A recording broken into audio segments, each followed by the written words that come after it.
네, 저희가 고품격 세무 방송을 힘입어서 이제 스튜디오를 바꿔봤습니다.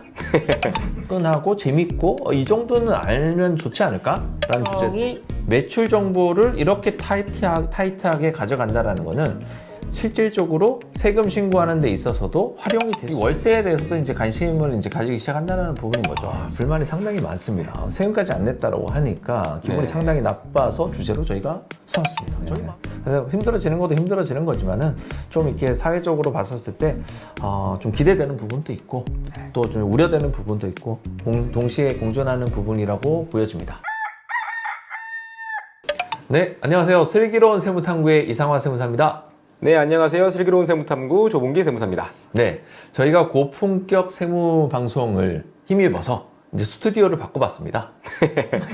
네, 맞습니다. 네, 완벽한 조합에서 또 새롭게 하나 주제를 가지고 왔죠. 네. 자, 우리가 이제 한 달에 한 번 정도는 여러분들한테 세무적인 이슈가 월간에 많이 등장을 하게 되는데 그 중에서 좀 그래도 화끈하고 재밌고 이 정도는 알면 좋지 않을까라는 주제들을 가지고 왔습니다.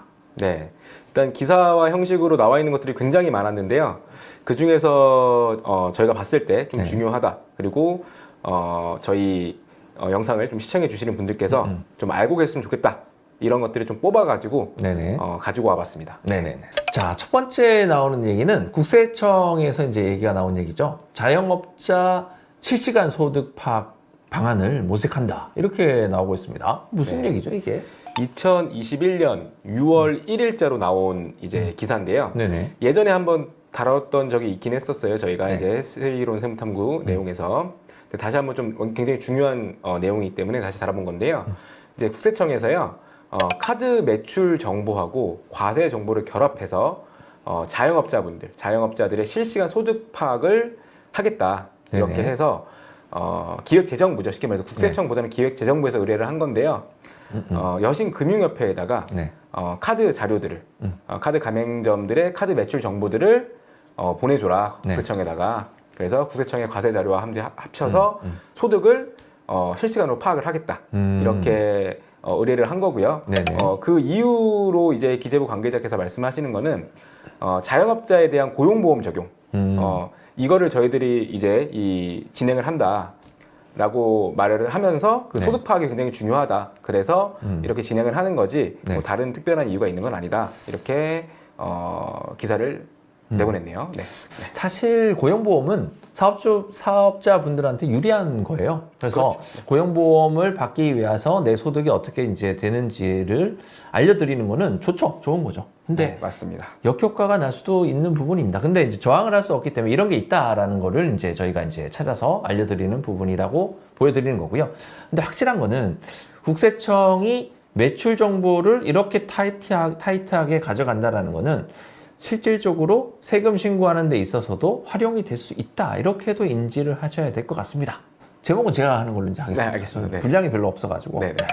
보증금 6천만 원. 그리고 이제 월세 30만 원 넘으면 신고해야 된다. 이렇게 이제 나오고 있는 부분인 거죠. 이건 또 뭐 무슨 얘기죠? 네, 이것도 6월 1일자 나온 기사인데요. 네. 일단 6월 달에 기사들을 좀 쭉 모아봤는데 일단 부동산 관련된 기사들이 굉장히 많았어요. 네. 그 중에서 너무 많아가지고 다 가져올 수는 없고 그 중에서 조금 이제 알아줬으면 좋겠다라는 내용들을 가져온 건데 그 중에 하나입니다. 일단 6월 1일부터죠. 6월 1일부터 주택 임대차 신고제가 시행이 된다라는 내용이고요. 보증금 6천만 원 또는 월세 30만 원이 넘는 임대차 계약. 이 이제 대상이 됩니다. 계약 후 30일 안에 이제 임대 기간이나 임대료 같은 것들 정보들 있잖아요. 이런 정보들을 지방자치단체에다가 신고하게끔 이렇게 시행이 된다. 이런 내용들을 다루고 있는 거고요. 그 주요 내용들을 조금 뽑아봤는데요. 신고 지역을 이제 수도권, 광역시, 뭐 세종시, 제주도, 지방도의 시 지역들 이렇게 나와 있죠. 그다음에 신고 대상은 앞에서 말씀드렸듯이 보증금 6천만 원과 월세 30만 원, 신고 주체들. 그다음에 신고 방법은 관할 주민센터 방문해서 신고하시던가 아니면 사이트를 이용해서 신고하도록 이렇게 안내가 되어 있고요. 또 위반시 과태료도 있습니다. 미신고 기간 등에 따라서 4에서 100만 원 정도 이렇게 과태료가 있다. 이렇게 국토교통부에서 내용을 내놨습니다. 뭐 많은 분들이 아마 예상하실 거예요. 아까도 이제 뭐 소득 파악하는 부분이 나왔고, 이 월세에 대해서도 이제 관심을 이제 가지기 시작한다는 부분인 거죠. 상가의 월세에 대해서는 이미 세금을 다 부과를 징수를 다 하고 있습니다. 근데 주택의 임대에 대해서는 뭐 작년까지만 하더라도 세금을 이제 뭐 내지 않았죠. 근데 올해부터는 주택 임대에 대해서도 세금을 내는 부분인 건데, 이런 게 있을 수 있다라는 거죠. 신고를 제대로 안 한다라는 얘기가 있을 수도 있는 부분이지 않습니까? 그래서 아예 신고를 해라. 이제 이게 세금 신고라는 얘기는 아닌 거죠. 월세가 얼마인지에 대해서 자체적으로 신고를 제대로 해라. 그렇지 않으면 과태료까지 물리겠다. 이런 부분인 거고, 그걸 파악한 대로 실제로 주택 임대에 대해서 제대로 세금을 신고하는지 안 하는지를 크로스 체킹 하겠다. 이렇게 보여지는데요. G7 얘기가 나옵니다. 법인세율 15%의 합의 중요한 내용이죠. 역사적 세금 협상 타결, 이런 내용이 이제 기사가 떴더라고요. 국제적인 뭐 뉴스인 것 같습니다. 네, 아마 뭐 특별히 이제 이 내용에 대해서 뭐 직접적인 연관이 없는 분들도 많이 계시겠지만은 굉장히 네. 좀 중요한 주제도 다뤄봤고요. 네. 일단 G7 주요 7개국 재무장관들이 모여서 네.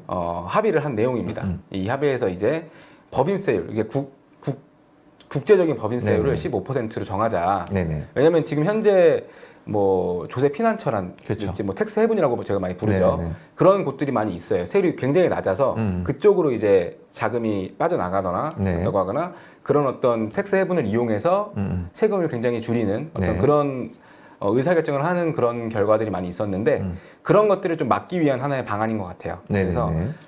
국가적으로 법인세율이 동일하면은 사실은 이런 텍스 헤븐에 대한 이슈가 없어지잖아요. 그렇죠. 옮겨가지 않겠죠. 그렇죠. 예. 그런 부분들이 이제 궁극적인 목적이 아닐까. 예, 그래서 이렇게 G7에서 먼저 네. 합의를 했다는 내용이고요. 아직까지는 이제 뭐 갈 길이 멀죠. 네네네. 예, 전 국제적인 합의가 필요한 부분이기 때문에 네네네. 그래서 G20에서도 이걸 한번 더 다루기로 한 부분이고요.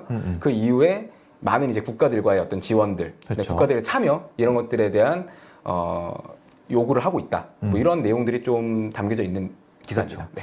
우리나라 같은 경우에도 G7에는 포함되지 않지만은 최근에 이제 국제적인 우리나라의 이제 위신도 굉장히 올라가는 차원에서 G8 뭐 이 정도는 네. 우리가 들어갈 수 있지 않나 하는 부분에서 이제 스가 총리죠. 일본 이름도 아주 참 마음에 들지 않는데 그분께서 반대를 해서 우리가 이제 들어갈 수는 없는 현재 상황으로 제가 이제 들었습니다.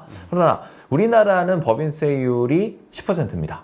10% 물론 뭐 20% 구간이 되는 구간도 있지만은 보편적으로는 10% 구간에 해당을 합니다. 근데 우리나라도 G7이라든지 여기에 선진국 계열에 합류를 한다라고 하면 우리도 15% 정도의 수준의 법인세로 올라가지 않을까라는 것도 조심스럽게 예견을 해볼 수 있다라는 차원에서 주요 기사로 저희가 뽑아가지고 왔습니다. 자, 다음 주제 보시죠. 넷플릭스. 제가 아주 이제 열심히 보고 있습니다. 네. 그러네요. 제 돈도 저기에 이제 상당히 15,600원이 저기 들어가 있습니다. 그렇죠. 매달. 네. 작년에 4천억을 벌었대요. 한국 넷플릭스가. 근데 800억의 세금을 추징을 당했다라는 부분인 거죠. 다시 판단받을 것 이렇게 이제 기사가 나왔는데 이게 무슨 내용인 거죠? 네, 말 그대로예요. 예, 저희 넷플릭스 한국 지사가 있잖아요. 네네. 한국 지사가 작년 매출액이 4천억을 네네. 넘었다고 하더라고요. 네. 근데 이번에 세무조사를 통해서 800억 원대 규모의 어떤 추징 세금이 나온 사례입니다. 네네네. 일단 넷플릭스 같은 경우에는 사실 굉장히 열광했었죠. 그렇죠. 예, 한국에서 엄청 열광을 해서 그만큼 많은 이제 수익을 벌어들였는데 실제로 낸 세금은 한 21억 8천만 원. 다른 이제 비슷한 매출을 올린 국내 네네. 다른 IT 기업들에 비해서 네. 한 8분의 1 수준밖에 안 된다는 그렇죠. 그런 세금을 냈다고 하더라고요. 네네네. 예, 그래서 이제 조사에 나선 것 같고요. 이 조사 결과 법인세율 이제 22%로 저희가 좀 높은 편이잖아요. 네네. 그래서 이제 우리나라에서 세금을 안 낸 어떤 그런 목적으로 네네. 지사 수익을 고의로 낮추고 어떤 다른 경영 자문료 방식으로 네. 해외 좀 법인세가 낮은 네. 해외 지사로 수익을 조금 이전하는 방식 이런 걸 쓴 게 아니냐. 그래서 이제 추징을 받았다 이런 네. 내용을 다루고 있습니다. 우리나라 4천억 정도의 매출을 하시는 이제 법인들이 한 150억 정도의 법인세를 낸다라고 봤었을 때 우리나라 세율이 뭐 10% 구간도 있고 20% 구간도 있고 뭐 믹스를 한다 하더라도 한 15% 정도가 될 것 같은데 그러면 그냥 단순 계산을 해보면은 150억이라는 거는 당기순이익이 한 1000억 됐을 때 나오는 세금이라고 봤었을 때 1000억 대비 21억이면은 저거는 한 2.1% 정도로 이제 계산이 되는 것 같습니다. 그럼 뭐 거의 뭐 안 낸 거죠. 네, 그래서 맞습니다. 좀 이제 추측컨대 법인세율이 낮은 나라로 뭐 자문여의 형식으로 해외로 송금을 하고 거기에 대한 대가로서 비용을 처리했다. 이제 이런 식으로 이제 보여진다는 부분인 네, 거예요. 의도적으로 이익을 낮췄다 이렇게 보고 있는 것 같아요. 그러니까요. 네. 돈을 많이 벌어서 지금 이제 업데이트도 많이 안 되는 것 같은데 재밌는 프로가 지금 거의 없어요 지금. 저는 나름 상당히 재밌게 보는 프로그램이 좀 있습니다. 불만이 상당히 많습니다. 세금까지 안 냈다라고 하니까 기분이 네. 상당히 나빠서 주제로 저희가 삼았습니다. 저희 맞습니다. 마음대로 이제 고르는 거기 때문에. 네. 네. 알겠습니다. 다음 주제로 또 한번 넘어가 보시죠. 연말까지 승용차 개소세, 여기 아닙니다. 개별 소비세예요. 예. 개별 소비세 5% 차량에 대해서 5%에 대한 부가가치세 말고도 부가가치는 10%죠. 10%의 부가가치세 그리고 취득세 그리고 개별 소비세라는 걸 내는 거죠. 근데 5%가 개별 소비세인데 3.5%로 인하하겠다. 이렇게 이제 나오고 있죠. 네. 이게 뭔 내용이죠? 일단 기사 내용을 좀 보면요. 네. 국내 승용차 판매 진작을 통한 소비 회복 지원을 위해 이렇게 네. 목적이 나와 있습니다. 네네. 그래서 승용차의 개별 소비세 인하를 연말까지 연장을 했다. 네네. 이런 내용이 나오고 있어요. 그래서 3.5%로 이제 인한 개별 소비세를 연말까지 연장하겠다. 네네네. 이런 내용이고요. 연말까지 승용차를 이제 구매하는 소비자 같은 경우에 뭐 최대는 143만 원 정도까지의 세금 인하 혜택을 받을 수 있다고 나와 있네요. 네네네. 저 정도 나오려면은 1.5%가 143만 원이 나오려면 차값이 한 1억 정도 아마 될 걸로 예상이 됩니다. 네, 뭐 개별 서비스 뭐 100만 원 정도로 이제 감안을 해가지고 계산하신 것 같은데, 네네. 그 정도 이제 수준이지 않을까 싶어요. 네. 네네네. 아무튼 이 개별 소비세가 인하가 되기 때문에 1.5%면 차값이 고가기 때문에 한 100만 원 정도 가량에 가까운 세금을 분명히 혜택을 받을 수 있다. 살려면 오래 살아. 사모님들한테 이런 주장을 꼭 하셔야 된다는 거죠. 내년부터 100만 원 이상의 금액을 주고 사야 되니까 오래 사야 된다. 이렇게 얘기를 하라고 저희가 오늘 주제를 가지고 나왔습니다. 네. 다음 페이지 또 보시죠. 종부세 줄여줬다는 여당, 대로 주고 말로 받는 숨은 폭탄, 이런 주제를 가지고 나왔습니다. 네. 네, 일단 뭐 정치적인 이슈를 다루려고 했던 건 아니고요. 정말 세금적인 이슈만 다루기 위해서 이제 그렇죠. 내용을 다루고 온 건데, 네. 어떤 내용이냐면요. 이제 종부세 상위 2%만 과세하겠다. 이런 내용을 내놨어요. 네. 그리고 양도세도 비과세 혜택을 12억까지 올리겠다. 아주 좋은 내용이죠. 저희들이 그렇죠. 봤을 때는 굉장히 좋은 내용인데, 그래서 이 내용만 보면은 굉장히 세금을 줄이는데 많이 효과적일 그렇죠. 거라는 어떤 그런 결론이 나오죠. 근데 이제 그 내용을 좀 더 보니까 어떤 내용이 나오냐면요. 예, 이제 양도세 같은 경우에 비과세 혜택을 9억에서 12억 원으로 올리는 대신에 네. 함께 도입하기로 한 게 장기 보유 특별 공제를 축소하겠다. 아하. 이런 내용을 같이 좀 넣어놨어요. 그렇죠. 장기 보유 특별 공제라고 하는 거는 이제 말 그대로 주택을 좀 장기적으로 가지고 있었던 그렇죠. 분들한테 네, 그렇죠. 그거에 대해서 이제 좀 특혜를 주겠다라는 그런 개념으로서 공제를 좀 해주는 개념인데요. 네. 예, 그거를 좀 줄이게 되면은 오히려 비과세를 받는 금액 한도는 상향이 되지만 네네. 오히려 장기보유 특별공제 축소 때문에 세금을 더 많이 내는 그런 분들도 네네. 발생한다는 어떤 그런 문제가 좀 발생하게 되죠. 네. 네네네. 그래서 뭐 현재는 80% 정도까지도 비과세를 주고 있는데 10년 이상 뭐 거주를 하고 있는 케이스에 대해서는, 근데 이 부분을 뭐 50%로 조절을 해버리면은 뭐 가격을 한 10억 정도 양도 차이 나는 개념으로 봤었을 때는 80%에서 50%로 만약에 줄어들면은 한 3억 정도가 과세 표준으로 늘어나서 거기에 대한 세금 자체를 한 50% 정도를 부과를 하게 되면 1억 5천에 대한 세금을 더 내야 되는 이런 상황이, 예, 그렇죠. 네. 이제 그래서 여기서 이제 사례 같은 걸 좀 들어줬는데요. 네. 세제 개편이 된 다음에 여기 뭐 레미안 퍼스트 아파트를 예로 들었네요. 네네네. 그게 이제 종부세는 낮아집니다. 종부세는 그렇죠. 현행 이제 1,500만 원에서 1,100만 원대로 400만 원이 줄어드는데 네. 올해 양도세가 8천만 원이 늘어나는, 아하. 그래서 7,600만 원의 세금이 늘어나는 그런 어떤 불합리한 네네. 결과가 된다. 그렇죠. 이런 걸 좀 보여주고 있네요. 네네네. 그래서 중앙일보의 기사가 대로 주고 말로 받는 뭐 이렇게 숨은 폭탄이다. 안 팔면 되죠, 뭐. 맞습니다. 네, 집을 살 수가 없어요. 저도 좀 사고 싶은데 집이 없다고 하더라고요. 네, 못 사고 있습니다. 조세훈사님도 그래서 못 사고 있는 걸로 알고 있습니다. 분양만이 답입니다. 네, 분양 받으셔야 됩니다. 네, 네. 알겠습니다. 보시죠. 대리운전, 택배업체 매달 세금 자료를 제출을 해야 된다. 위반 시에는 2천만 원까지의 과태료를 부과하겠다. 네. 대단합니다. 네. 네, 6월 25일자로 나온 기사인데요. 네. 이 기사 내용 좀 보면요. 네. 올 10월부터 네. 라고 되어 있습니다. 올 10월부터 대리운전, 네. 그다음에 택배 기사 등 특수 형태 근로 종사자에게 네. 일감을 제공하는 사업자 같은 경우에는 네네. 매달 과세 자료를 세무서에 제출하게끔 네네. 이렇게 할 전망이다. 네. 아직까지 확정된 건 아니고요. 네. 이렇게 할 전망이다. 이렇게 네. 그 내용이 나와 있네요. 네. 일단 이 내용을 통해 가지고 이제 개정안이 좀 상정될 예정인 것 같아요. 네네. 이게 통과가 되는지에 따라 가지고 이르면은 이제 10월부터 이게 시행이 될 수도 있다라는 네. 그런 어떤 알고 있자 이런 네네네. 내용으로 이제 다룬 기사인 것 같고요. 네. 여기서 말씀 이제 내용이 나오듯이 이제 제출 의무 위반 시에는 네. 내년부터 최고 2천만 원까지 네네. 과태료를 낼 수도 있다. 네네. 이런 내용을 다루고 있네요. 네. 실질적으로 현행법상으로도 대리운전 등을 고용하신 분들 그리고 이제 중개하시는 사업자분들은 매년 1년이죠. 1년에 관할 세무서에다가 이 용역 제공하신 분들의 인적사항에 대해서 얼마큼의 소득을 신고했다라는 걸 제출하게끔 되어 있습니다. 근데 잘 지켜지지 않은 케이스도 있고요. 그렇기 때문에 세금을 좀 더 내는 케이스도 있고 하게 되는 부분인데 이 부분에 대해서 전 국민의 고용보험 로드맵을 발표하고 고용보험 사각지대를 없애자라는 취지는 상당히 좋은 것 같아요. 네. 근데 사실상 실질적으로 법을 저희가 이제 세법에 따라 가지고 세금 신고하는 세무사 입장으로 봤었을 때는 이 자체가 과연이라는 생각이 좀 드는 부분이 있는 게 현실적으로 이걸 매달 이제 위에도 나오잖아요. 매달 신고하게끔 하게 되어 있는 부분인 거고 제출 의무 위반 시에는 과태료 대상.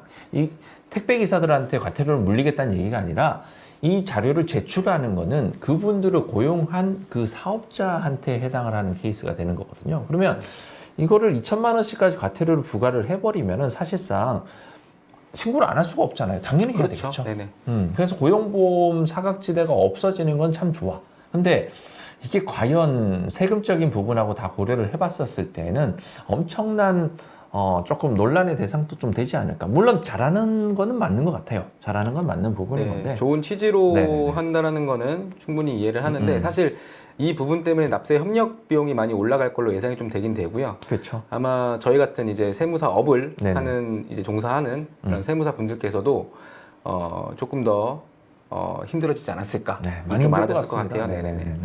그래서 힘들어지는 것도 힘들어지는 거지만은 좀 이렇게 사회적으로 봤었을 때 좀 기대되는 부분도 있고 또 좀 우려되는 부분도 있고 동시에 공존하는 부분이라고 보여집니다. 자, 오늘 저희가 준비한 내용은 이제 기사는 이렇게 이제 다져봤는데요. 사실 모르고 지나치는 부분들이 많은데 조금 더 알기 쉽게 국민들한테 세금적인 부분에 있어서는 이런 부분을 조금 더 생각을 해보면 좋을 것 같다라는 생각 하나 하고 그리고 조금 알면은 세금적으로 굉장히 좀 혜택을 볼 수 있다라는 부분의 취지에서 가지고 왔고요. 저희가 이제 시간이 허락하는 한 매달 한 번 정도는 이렇게 서머리 형식으로 기사를 가지고 와서 여러분들한테 소개해드리는 고품격 세무방송으로 자리매김하고자 하는 욕심에서 스튜디오까지 과감하게 바꿔버렸습니다. 네. 그래서 이렇게 이제 준비해 오신 자료 토대로 나름 저는 만족하고 있습니다. 만족하시는? 네, 이제 매월 사실 상식적인 부분의 기사들도 많이 있거든요. 네네. 그런 것들도 이제 좀 더 많이 알려드릴 수 있도록 그리고 좀 네네. 풀어서 좀 설명드릴 수 있도록 네네. 앞으로도 좀 더 좋은 주제 찾아서 가지고 오도록 하겠습니다. 여러분들도 좀 참여를 해주시길 바라는데요. 댓글에다가 나 이런 거 주제로 좀 알고 싶다 라고 하면 저희가 그쪽 방면으로 조금 찾도록 하겠습니다. 오늘 또 내용이 유익하셨다라고 한다면 구독, 좋아요는 반드시 눌러주시길 바라겠습니다. 자, 고생하셨고요. 다음 주에 뵙도록 하겠습니다. 이상화 세무사였습니다. 네, 조봉기 세무사였습니다. 네, 감사합니다.